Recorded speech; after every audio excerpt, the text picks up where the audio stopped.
Bonjour, voici une vidéo qui vous montre comment résoudre une équation avec un exponentiel. L'exemple est de résoudre l'équation 2 exposant 0,5x est égal à 128. Première façon de faire, on va utiliser la même base. 2 exposant 0,5x, de l'autre côté 128. Le but ici est de représenter 128 et d'utiliser la même base que l'autre côté de l'équation, c'est-à-dire 2. Donc, est-ce que j'ai une façon de mettre 2 exposant quelque chose qui va me donner 128? La réponse est oui. 2 exposant 7 me donne 128. Vous voyez donc les chiffres en bleu, les exposants. Pour que mon équation soit véridique, il faut que les exposants soient égaux également. Comme ils ont la même base, la seule façon que 2 exposant 0,5x soit égal à 2 exposant 7, le 0,5x doit être égal à 7. Donc, ça devient une nouvelle équation.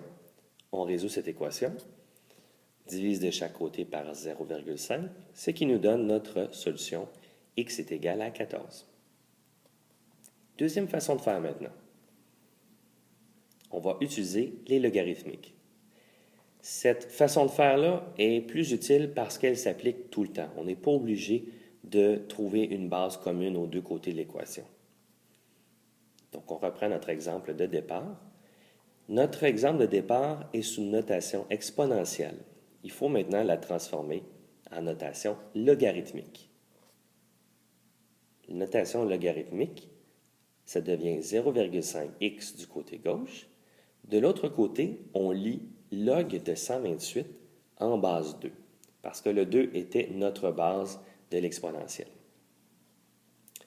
Pour calculer le tout, mettre le tout sur une calculatrice, il faut faire un changement de base, donc il faut faire log de 128 divisé par log de 2, ce qui vous donne 7 sur votre calculatrice.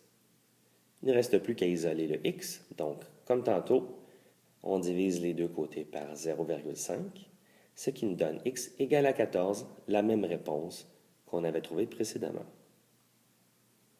Regardons maintenant comment résoudre une inéquation avec un exponentiel.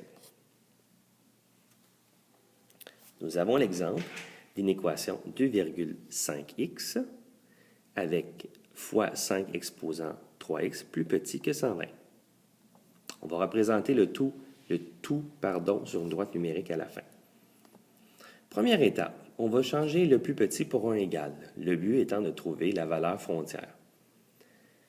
On va résoudre cette équation exponentielle-là. On l'a fait précédemment, donc on sait comment faire. Première chose, on se débarrasse de tout ce qui est un peu plus éloigné, le 2,5. On va diviser chaque côté par 2,5, ce qui va nous donner 5, exposant 3x, est égal à 48.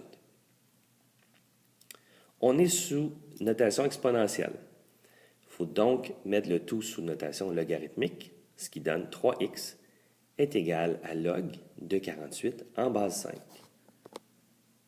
On veut calculer le tout sur votre calculatrice, vous faites l'opération suivante.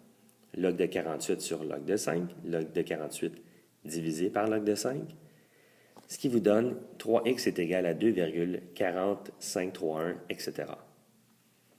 On divise chaque côté par 3, ce qui va nous donner x est égal à 0,80177, etc. Pour les besoins de la cause, on va approximer le tout, on va arrondir au centième, donc 0,80. Deuxième étape.